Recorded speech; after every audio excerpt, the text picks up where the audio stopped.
He stood in his driveway, frozen. His car, gone.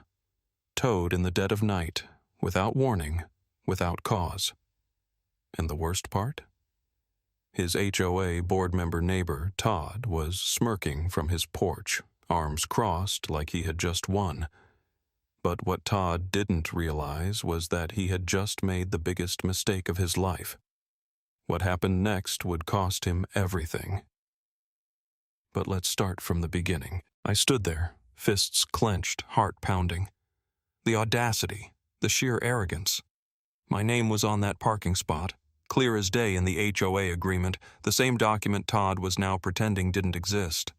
My mind raced through my options, but every logical step led me back to the same dead end, the HOA. And Todd was the HOA. A smug little tyrant, lording over the neighborhood with his arbitrary rules and power trips. I stormed back to my house, my blood boiling. Calling the HOA office was pointless, but I had to try. I dialed the number, gripping my phone so tight my knuckles turned white. Straight to voicemail. A monotone voice, oozing condescension, informed me that all disputes should be handled at the next monthly meeting. Monthly?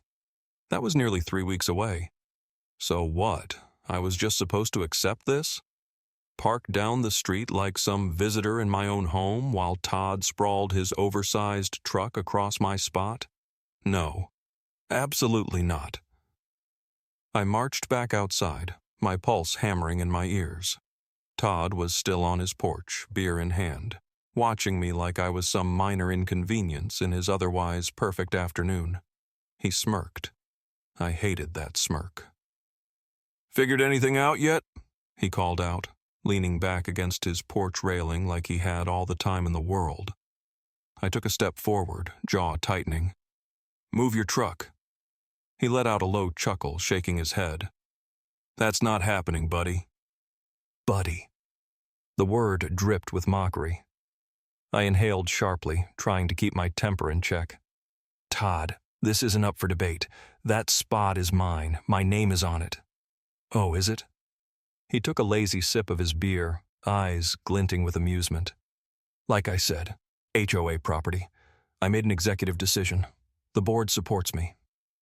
There was no board. Not really. Just Todd and 2 of his equally power-hungry friends who rubber-stamped whatever nonsense he spewed out. I clenched my teeth. "If you don't move it, I'll have it towed." Todd's smirk widened. "Go ahead. Let's see what happens." And then he turned his back on me and walked inside, slamming the door behind him.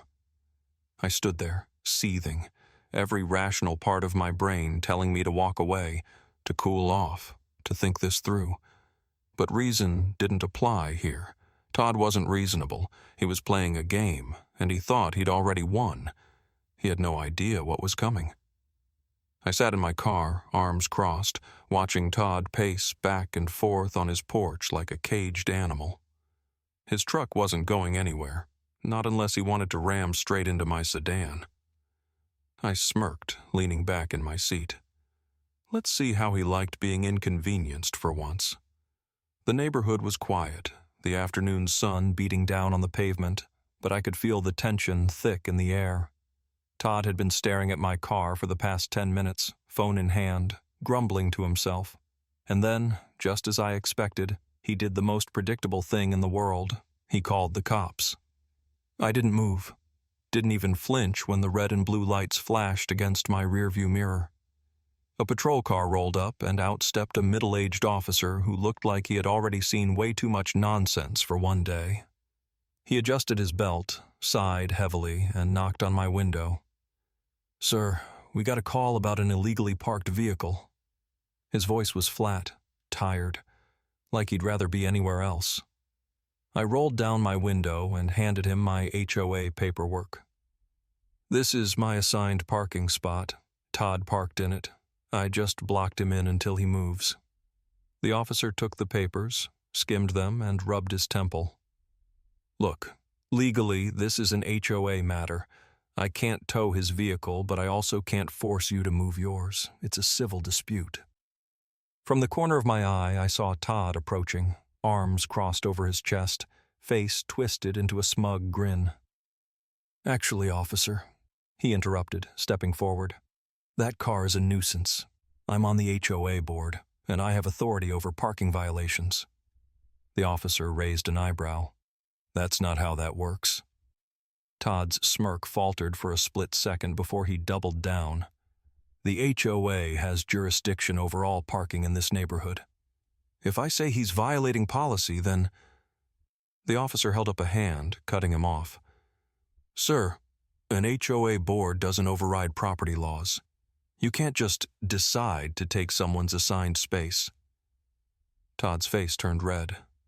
His jaw tightened as he struggled to come up with a response. He wasn't used to being told no. Not by neighbors. Not by anyone. Then, in a fit of frustration, he spat out the words that would be his undoing. "Then fine. I'll have it towed myself." I didn't react, but inside, I knew. That was the moment Todd made the biggest mistake of his life. I stepped outside that morning, coffee in hand, still fuming from yesterday's nonsense, only to freeze mid-step. My car was gone. Not just moved. Gone. An empty space sat where my sedan should have been, like it had never existed. My stomach dropped. I knew, before even checking, before even making a call, exactly who was behind this. Todd. That smug, power-hungry HOA tyrant had gone through with his threat. He had my car towed in the middle of the night, probably grinning the whole time as he watched it disappear from his driveway. My blood boiled. This wasn't some minor inconvenience. This was theft. My car, legally parked in my own assigned space, had been ripped away because some self-important HOA board member thought he could do whatever he wanted. I wasted no time. First, I called every towing company in the area, finally tracking my car down to an impound lot 15 miles away. They wanted a hefty fee to release it, of course. My jaw clenched so tight I thought I'd crack a tooth. But paying the fine wasn't the problem. I had bigger plans.